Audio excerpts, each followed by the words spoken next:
삶의 기적을 일으키는 30분 예배를 시작하도록 하겠습니다. 하나님께서 오늘 우리에게 주신 말씀은 사도행전 2장 4절에서 11절까지 말씀입니다. 이 말씀 제가 봉독하도록 하겠습니다. 그들이 다 성령의 충만함을 받고 성령이 말하게 하심을 따라 다른 언어들로 말하기를 시작하니라. 그때에 경건한 유대인들이 천하 각국으로부터 와서 예루살렘에 머물러 있더니 이 소리가 나매 큰 무리가 모여 각각 자기의 방언으로 제자들이 말하는 것을 듣고 소동하여 다 놀라 신기하게 여겨 이르되 보라, 이 말하는 사람들이 다 갈릴리 사람이 아니냐? 우리가 우리 각 사람이 남고 방언으로 듣게 되는 것이 어찌 되느냐? 우리는 바데인과 메데인과 엘람인과 또 메소포타미아, 유대와 갑바도기아, 본도와 아시아, 부르기아와 밤빌리아, 애국과 및 구레네에 가까운 리비아 여러 지방에 사는 사람들과 로마로부터 온 나그네 곧 유대인과 유대기에 들어온 사람들과 그레데인과 아라비아인들이라. 우리가 다 우리의 각 언어로 하나님의 큰 일을 말함을 듣는도다 하고. 아멘. 오늘 이 시간 하나님께서 우리에게 주신 말씀을 듣기 전에 잠시 기도하는 시간 갖도록 하겠습니다. 하나님 아버지 감사합니다. 오늘도 저희들 사랑하시고 저희를 만나주시고 저에게 말씀해 주시니 감사합니다. 하나님 아버지 오늘도 주시는 말씀을 통해서 저희가 진리를 깨닫게 하시고 그 진리를 믿게 하시고 그 진리의 말씀에 순종함으로 인해서 하나님의 기쁨과 하나님의 영광을 나타내며 하나님께서 예비하신 그 놀라운 역사들을 마음껏 체험하는 저희 모두가 될 수 있도록 은혜 베풀어 주옵소서. 예수님의 이름으로 감사하며 기도드리옵나이다. 아멘. 하나님께서는 어제 우리에게 사도행전 2장 1절에서 4절의 말씀처럼 예수님께서 미리 말씀하신 대로 이제 예수님을 믿는 사람들에게 성령님이 임하시는 그런 놀라운 역사에 대해서 말씀해 주셨습니다. 그리고 그렇게 성령님이 임하시는 그 역사를 통해서 하나님께서 우리에게 말씀하실 때 우리에게 성령님이 임하실 때 성령님이 우리에게 임하신다는 가장 분명한 증거가 무엇인가? 그 부분에 대해서 우리에게 말씀해 주셨어요. 그러면서 그렇게 사도행전 2장 1절에서 4절의 말씀은 그렇게 오순절날 예수님께서 말씀하신 대로 그들에게 성령님이 임하시고 즉 그들이 성령 침례를 받고 그리고 성경은 계속해서 사도행전 2장 4절에서 이렇게 말씀하십니다. 그들이 다 성령의 충만함을 받고 성령이 말하게 하심을 따라 다른 언어들로 말하기를 시작하니라 라고 말씀합니다. 사도행전 2장 2절과 3절의 말씀처럼 초자연적인 현상과 더불어서 성령님이 그들에게 임하세요. 성령 침례의 놀라운 역사가 일어납니다. 그렇게 성령 침례의 역사가 일어난 이후에 이제 그들이 성령 충만해져서 지금 말씀해 보니까 각기 성령께서 말하게 하심을 따라 각기 다른 언어들로 말하기를 시작하니라 라고 말씀합니다. 예수님을 믿는 사람들이 성령 충만해져서 자신들이 배우지도 않은 다른 언어들로 말하는 것을 우리가 볼 수 있습니다. 우리가 이 사도행전 2장에 나오는 오순절날 성령님이 임하시는 이 사건을 통해서 우리는 이 사건 속에서 두 가지 아주 놀라운 역사가 함께 일어나고 있음을 볼 수 있습니다. 오순절날 성령님이 임하시는데 그 성령이 임하시는 그 과정 속에서 두 가지 사건이 아주 중요한 사건이 함께 일어나고 있는데 그 두 가지 사건 중에 한 가지는 무엇이냐면 성령 침례의 역사가 일어나는 것입니다. 예수님을 믿지 않던 사람들에게 이제 성령님이 역사하셔서 그들을 예수님을 믿게 하시고 그리고 그들의 삶 속에 성령님이 내주하시는 그 성령 침례, 그 성령 침례의 역사가 그들의 삶 속에 일어나고 있는 거예요. 그렇게 이 사도행전 2장에 나오는 오순절날 성령님이 임하시는 그 사건 속에서 일어나는 두 가지 큰 사건 중에 하나는 성령 침례의 사건입니다. 성령 침례의 역사가 일어나는 거예요. 그리고 그렇게 성령 침례의 역사만 일어날 뿐 아니라 또 한 가지 아주 중요한 역사가 일어나는데 그것은 뭐냐면 그렇게 이제 성령 침례를 통해서 성령님이 그들 안에 거하시는 사람들이 성령 충만해지는 그런 역사를 체험한다는 거예요. 성령님이 그들의 마음을 인도하시는 그들의 마음속에 가득해지시는 그런 역사가 일어난다는 겁니다.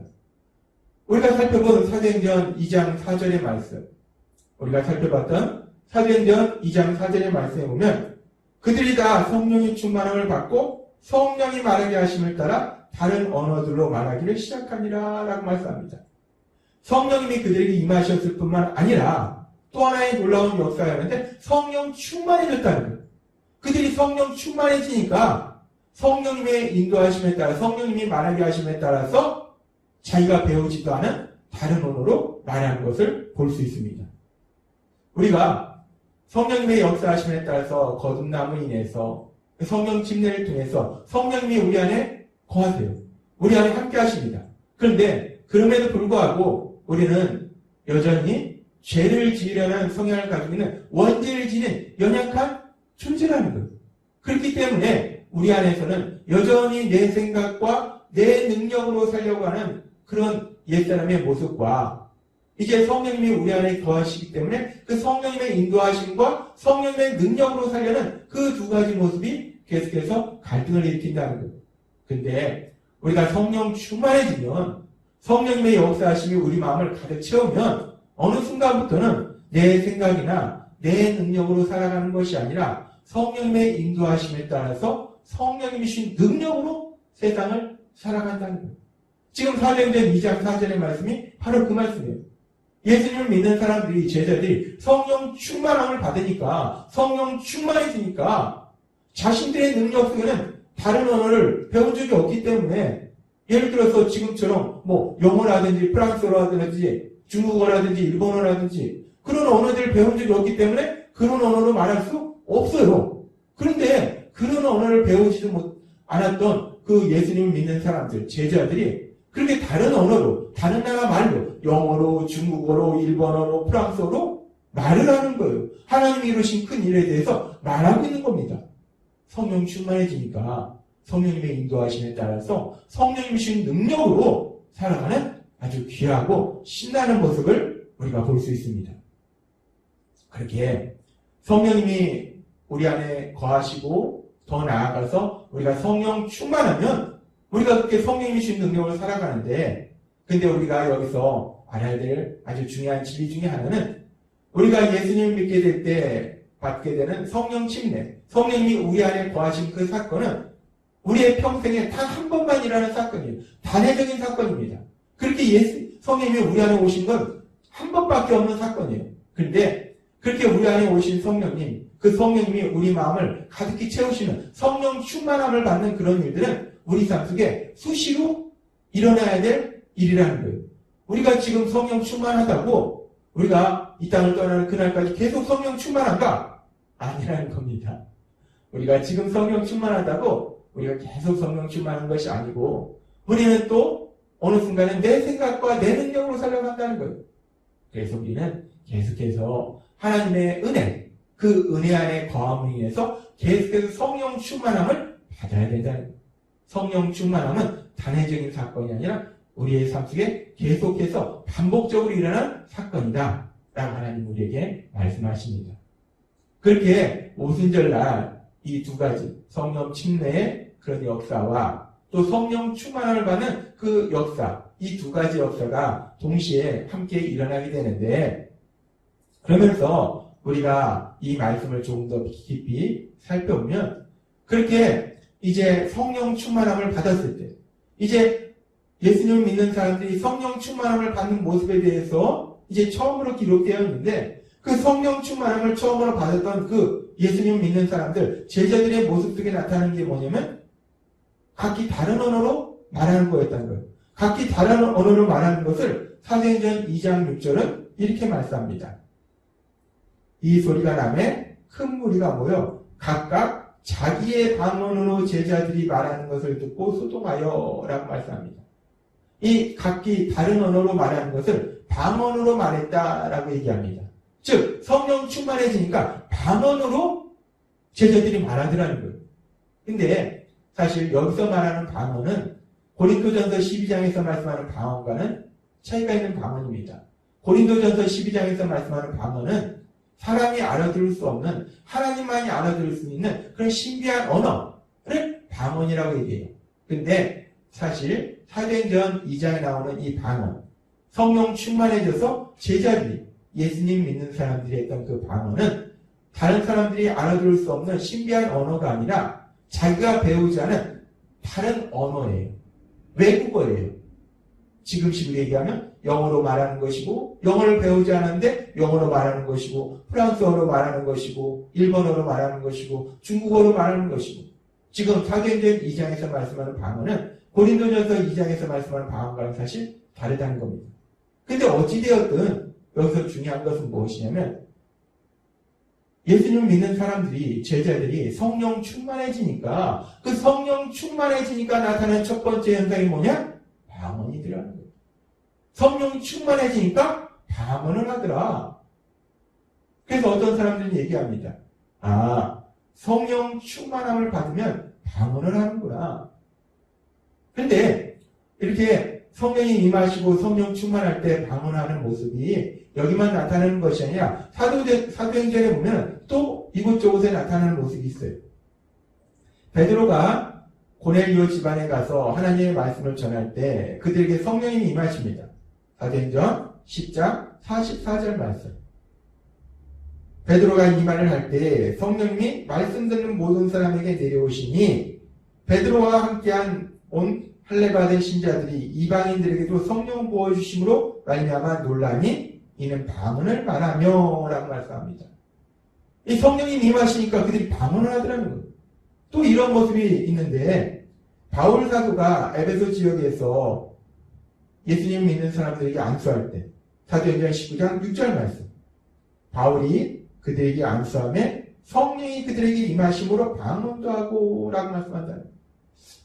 지금 사도행전 2장뿐만 아니라 사도행전 10장이나 사도행전 19장에도 보니까 성령이 임하시니까, 성령 충만이니까 방언을 하더라는 거예요. 아, 성령 충만함의 증거는 방언을 하는 것이구나 라고 사람들이 생각할 수도 있다는 거예요. 그리고 어떤 사람들은 성령 충만함의 증거는 고린도전서 12장의 말씀처럼 은사를 받는 것이다 라고 말하게 돼요. 그래서 하나님께서 오늘 이 시간, 그렇다면 우리가 이제 성령 침례를 받고 하나님의 은혜로 성령 충만해지는데 성령 충만함의 분명한 증거가 무엇인가? 그 부분에 대해서 우리에게 다시 한번 말씀해 주십니다. 성령 충만함의 분명한 증거가 무엇인가? 하나님께서 우리에게 전에도 말씀해 주셨다시피 하나님이 우리에게 성령님을 주신 것은 우리가 하나님 나라의 삶을 살도록 하시기 위해서 성령님을 주셨다는 거예요. 근데 그 하나님 나라의 삶이라는 건 무엇이냐? 하나님의 뜻이 이루어지는 거예요. 근데 하나님께서는 우리에게 말씀하셨습니다. 예수님께서 십자가의 죽으심으로 하나님께서 우리를 죄에서 구원하실 때 우리를 죄에서 구원하신 하나님의 뜻이 무엇인가? 그 하나님의 뜻 중에 가장 중요한 뜻에 대해서 하나님께서는 바울 사도를 통해서 로마서 8장 29절에서 이렇게 말씀합니다. 하나님이 미리 아신 자들을 또한 그 아들의 형상을 본받게 하기 위하여 미리 정하셨으니 이는 그로 많은 형제 중에서 맏아들이 되게 하려 하시니라 라고 말씀합니다. 하나님께서 우리를 죄에서 구원하신 가장 큰 뜻이, 목적이 무엇이냐? 우리가 그 아들의 형상을 본받게 한다는 거예요. 아들이신 예수님을 본받게 한다는 겁니다. 예수님을 닮도록 하시기 위한 거라는 거예요. 따라서 우리를 향하신 하나님의 뜻 중에 가장 중요한 것은 우리가 예수님을 닮는 사람으로 변화되는 거예요. 하나님 나라의 삶을 산다는 것은 하나님의 뜻이 이루어지는 것이고 그 하나님의 뜻은 우리가 예수님을 닮는 사람으로 변화되는 것이기 때문에 결국 우리가 하나님 나라의 삶을 산다는 것은 우리가 예수님을 닮는 사람으로 변화되어 가는 거예요. 근데 성령님은 우리에게 하나님께서 보내신 이유가, 목적이 무엇인가? 우리가 하나님 나라의 삶을 살도록 하시기 위해서 보내주셨다라고 말씀한다는 거예요. 따라서 우리가 생각해 볼 수 있는 결론은 무엇이냐면 성령님을 하나님께서 우리에게 보내주신 거. 그래서 성령님이 우리 안에서 역사하시는 거. 우리를 성령 충만하도록 하시는 가장 중요한 목표가 무엇인가? 바로 우리가 예수님을 닮는 사람으로 변화되도록 하시기 위해서. 성령님이 우리에게 오셔서 하시는 많은 역사들이 있는데 우리가 성령 충만함을 받아서 그 성령님의 인도하심에 따라서 성령님의 능력대로 살아가는 가장 큰 목표가 무엇인가? 그것은 바로 예수님을 닮는 모습으로 변화되는 것이라는 것입니다. 따라서 우리가 성령 충만함을 받았다는 가장 중요한 증거가, 가장 분명한 증거가 무엇인가? 그것은 바로 우리가 예수님을 닮는 사람으로 변화되게 하는 것. 그것이야말로 우리가 성령 충만함을 받았다는 가장 분명한 증거가 되는 줄 믿습니다. 하나님은 오늘 우리에게 말씀하십니다. 우리가 이제 예수님을 믿고 이제 성령님이 우리 안에 거하시고 하나님께서 계속해서 우리에게 은혜를 주실 때 우리가 성령 충만해지는데 그렇게 우리가 성령 충만한 가장 분명한 증거가 무엇인가? 물론 성령 충만함으로 인해서 우리가 방언도 할 수 있을 것이고 아니면 우리가 또 어떤 치유의 역사들이 일어날 수 있을 것이고 여러 가지 우리 삶 속에 그런 일들이 일어날 수 있겠지만은 가장 중요한 건 무엇인가? 가장 분명한 증거는 무엇인가? 성령 충만함을 받았다는 가장 분명한 증거는 우리가 예수님을 더욱더 닮아가는 사람으로 변화되어 가는 것. 그것이야말로 가장 분명한 성령 충만함을 받은 증거임을 믿습니다. 하나님께서 우리에게 보내신 그 성령님이 우리 안에서 역사하심에 의해서 날마다의 삶 속에 그 예수님을 더욱더 닮아가시는 그렇게 변화되어가는 복을 누리시는 여러분이 되시길 주님의 이름으로 축원합니다. 기도하겠습니다. 하나님 아버지 감사합니다. 오늘도 주신 말씀처럼 성령 충만함을 받은 가장 분명한 증거는 우리 예수님을 닮는 사람으로 변화되어 가는 것이라 말씀하셨사오니 날마다의 삶 속에 성령 충만함 받아서 우리 예수님을 더욱더 닮아가는 복을 누리는 저희 모두가 될 수 있도록 은혜 베풀어 주옵소서. 예수님의 이름으로 감사하며 기도드리옵나이다. 아멘. 이 시간도 하나님께서 우리에게 주신 말씀을 묵상하면서 조용히 기도하는 시간 갖도록 하겠습니다.